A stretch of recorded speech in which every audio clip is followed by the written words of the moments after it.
Γεια σας, και σήμερα θα σας μάθω πώς να κάνετε το hack για το Pokemon Go.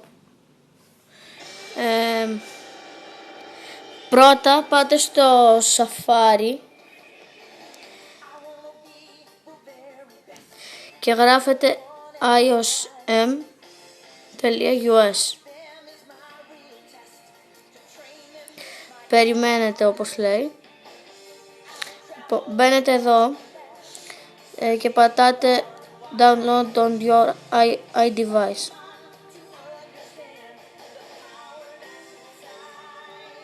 Πατάτε εγκατάσταση.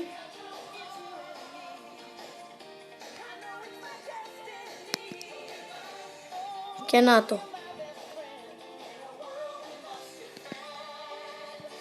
Πατάτε εδώ. Περιμένετε πάλι.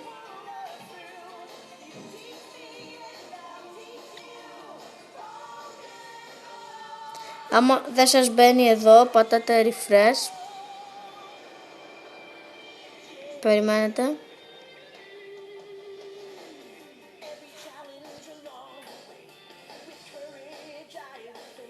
Ωραία.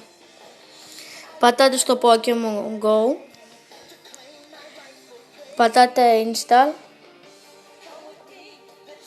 Και πατάτε το πρώτο. Πατάτε αυτό να κάνει εγκατάσταση.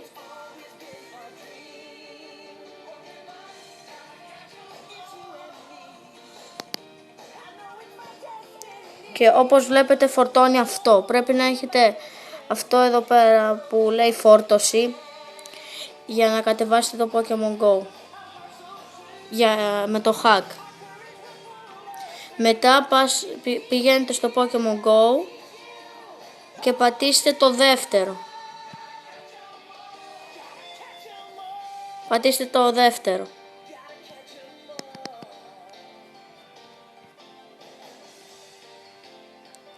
Τώρα πατάτε στο Pokemon Go.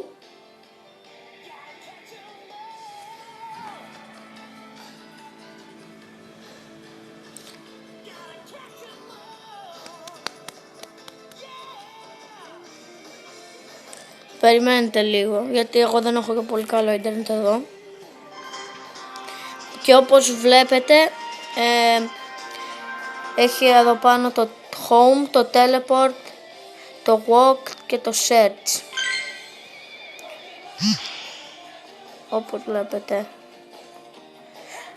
Πατάτε home και σας βγάζει εκεί που στο αρχικό, εδώ.